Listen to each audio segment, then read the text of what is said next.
평범한 알루미늄 호일을 보죠. 한쪽은 항상 반짝이고 다른 한쪽은 은은하게 빛납니다. 호일을 만들 때는 롤러를 이용해 호일을 평평하게 만드는데요. 호일이 너무 얇아서 롤러에 찢어질 위험이 있어요. 이런 일을 막기 위해서 호일을 한번 접어서 한 번에 두 겹을 마는데 롤러를 마주보고 있던 면은 반짝반짝 빛나고 서로 마주보고 있는 가운데 면은 은은해지게 되는 거예요. 자동차나 자전거 타이어에 있는 그 작은 고무털에는 숨겨진 의미가 있을 것 같지만 실제로는 아무런 의미가 없습니다. 이 털은 타이어 생산 과정에서 나타나는 거예요. 그러니까 고무와 카본 블랙을 섞어서 타이어 금형에 붙이는데요. 고기야 말에서 금형으로 혼합물이 퍼지게 돼요. 좋은 타이어를 만들기 위해서는 어느 쪽도 빠지지 않고 고무가 표면을 완전히 덮어줘야 해요. 하지만 한 가지 문제가 있습니다. 틀과 고무 사이에 기포가 형성될 수 있다는 거예요. 이런 일이 일어나지 않도록 여분의 공기가 빠져나갈 수 있게 타이어 금형에는 곳곳에 작은 구멍이 있습니다.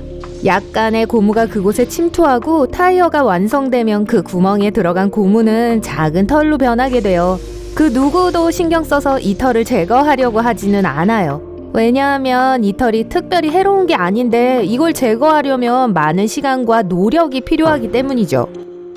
자동차 창문에는 작고 녹아내리는 것 같은 검은 점이 있습니다. 이건 그저 멋진 디자인을 위한 것이 아니에요. 이 무늬는 프리츠라고 하며 접착제가 더 잘 붙을 수 있도록 유리 표면을 거칠게 만들어 유리가 자동차 프레임에 잘 붙을 수 있도록 도와줍니다. 또한 이 검은 에나멜은 태양의 자외선을 차단합니다. 자외선이 창문 주변의 띠 아래에 있는 접착제를 녹일 수 있거든요. 문제는 검은 띠가 투명한 유리보다 더 빨리 가열된다는 거예요. 그래서 이 미세한 점들이 온도를 고르게 분배하는 데 도움을 주는 것입니다. 물에서 수영을 하거나 목욕하면서 시간을 보낼 때 손가락과 발가락에는 모두 주름이 지게 됩니다. 피부에는 3개의 층이 있어요. 먼저 피하 조직이에요. 그리고 진피에는 혈관과 신경이 있습니다. 마지막으로 맨 위층은 표피입니다. 표피는 다른 층을 보호하고 몸에서 물이 증발하지 않도록 해줍니다. 표피는 4개의 층으로 이루어져 있고 그중 가장 위에 있는 각질층은 우리가 피부를 볼 때 보이는 것이죠.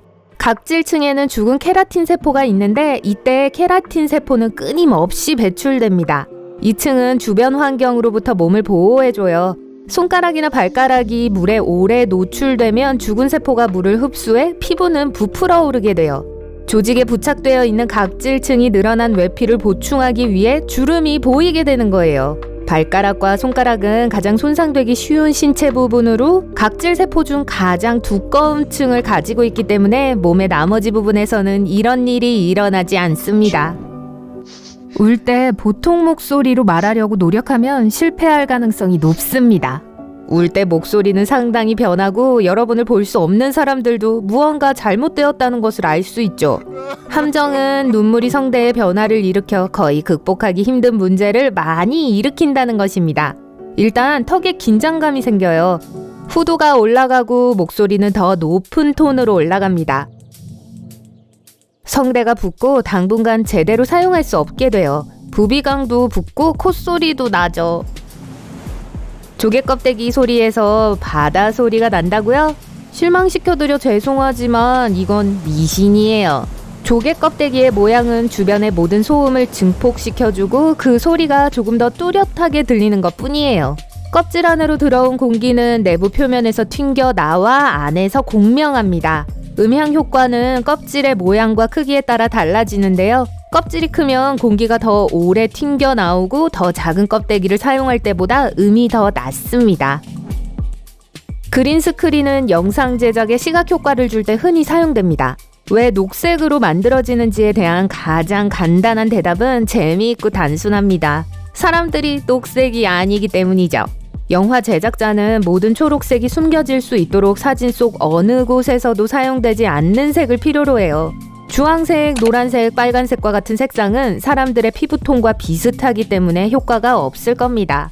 초록색과 파란색은 사람들의 피부톤이나 머리색에 자연스럽게 들어있지 않은 색이기 때문에 화면을 위해 주로 이 색을 선택한 거예요. 초록색은 작업하기 더 쉽기 때문에 더 흔합니다. 초록색이 더 밝아서 파란색 화면보다 조명이 덜 필요하거든요. 그린 스크린을 사용할 때 사진에 있는 사람들은 보여줘야 하는 것이 있다면 초록색을 쓸 수 없어요. 초록색 옷을 입으면 그 부분이 투명해집니다. 일부 효과를 위해 보이지 않아야 하는 것이 있다면 초록색 옷을 입고 후반 작업 때 그 이미지 위에 선택된 영상을 추가할 수 있어요. 대부분의 교실 칠판은 초록색이지만 흑판이라고도 하죠. 18세기 시절 학생들은 현재 우리가 쓰는 공책이 아니라 개별적인 칠판을 수업 시간에 사용하고 있었습니다. 그 판자는 널빤지처럼 나무로 만들어졌는데 색이 검은색이었어요. 나중에 선생님들도 같은 칠판을 사용하기 시작했지만 크기가 더 커졌죠. 그리고 흑판이라고 이름이 붙었습니다. 하지만 편리한 소재가 아니었기 때문에 1960년대에 회사에서는 칠판을 다르게 생산하기 시작했습니다. 강철판에 초록색 에나멜을 덮었죠. 이 칠판은 더 가볍고 더 튼튼했으며 완벽하게 효과적이었습니다. 그게 바로 지금 우리가 쓰는 칠판이에요. 이 디자인의 발전으로 색상이 바뀌었고 흑판이라는 이름은 그대로 남은 거예요. 하지만 이제 흑판을 칠판이라고 부르는 사람들이 더 많죠. 13은 종종 제빵사의 12라고도 불립니다. 여기에는 재미있는 역사가 있어요. 중세 영국에서 제빵사들은 한 가지 문제를 해결하기 위한 아이디어를 생각해냈습니다. 반죽의 차이와 적절하게 무게를 잴 수 있는 장비가 부족해 빵덩어리들의 크기가 다양하게 나오는 것이 문제였죠. 12개 이상의 빵을 구매한 고객이 일부 빵이 다른 빵보다 눈에 띄게 작다면 불만족스러움을 느낄 거예요. 이 문제를 해결하기 위해 제빵사들은 아무도 불평하지 않도록 모든 봉지에 13번째 빵을 추가했어요. AM과 PM은 라틴 문자입니다. AM은 정오 전을 의미하는 안테 메리디엠을 의미하고 PM은 정오 후를 의미하는 포스트 메리디엠을 의미합니다. 라틴 문자는 다른 약어에 여전히 많이 사용되고 있어요. 무게를 나타내는 파운드는 라틴어의 리브라 폰도에서 따와 LB로 쓰죠. 가끔 세면대에서 고양이를 발견해 간이 떨어질 뻔한 적이 있을 거예요. 욕조와 세면대는 보통 집에서 가장 시원한 장소이기 때문에 고양이들이 좋아하는 것이죠. 그러니까 만약 실내가 덥다면 많은 고양이들, 특히 긴 털을 가진 고양이들은 더 편안한 환경으로 탈출하려고 합니다. 또한 화장실은 보통 사람들이 항상 다니지 않는 가장 조용한 장소이기 때문에 고양이들은 방해를 덜 받기도 하죠. 또 세면대는 고양이의 전망대 역할을 할 수 있습니다. 높은 곳에 올라가서 아래에 있는 자신의 구역에서 무슨 일이 일어나는지 관찰하는 거죠. 일반적으로 약혼 반지와 결혼 반지는 넷째 손가락에 낍니다. 이 전통은 고대 이집트, 로마, 그리스에서 유래되었습니다. 사람들이 반지를 손가락에 착용한 이유는 거기에 심장으로 가는 정맥이 있다고 믿었기 때문입니다. 반지를 끼는 건 사람의 마음이 빼앗겼다는 것을 상징해요. 원래 사람들은 왼손이 불행과 연관이 있다고 믿었기 때문에 오른손에 반지를 꼈습니다.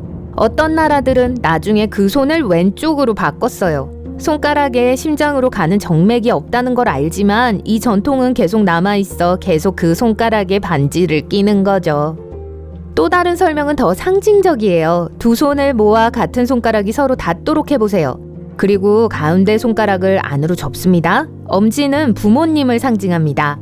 우리는 부모님을 떠나게 되므로 엄지손가락은 분리될 수 있습니다. 검지는 형제자매를 상징합니다.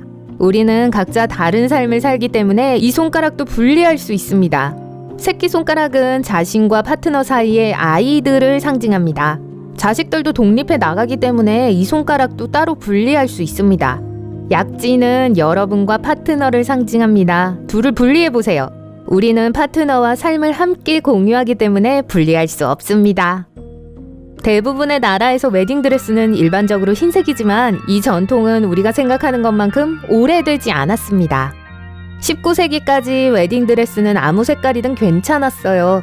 기본적으로 신부는 그저 가장 좋은 드레스를 입었습니다. 물에 접근하기 어렵던 시절 흰색은 실용적인 색이 아니었기 때문에 원칙적으로 흰색을 입지는 않았어요. 또한 이 색은 애도와도 연결이 되어 있었습니다. 왕족 여성들은 1840년까지 전형적으로 빨간 드레스를 입고 결혼했습니다. 빅토리아 여왕은 하얀 가운을 입고 결혼을 했어요. 처음에 귀족들은 이에 눈살을 찌푸렸지만 10년도 채 지나지 않아 흰색이 순수함과 연결되어 이 색이 널리 받아들여지게 되었습니다.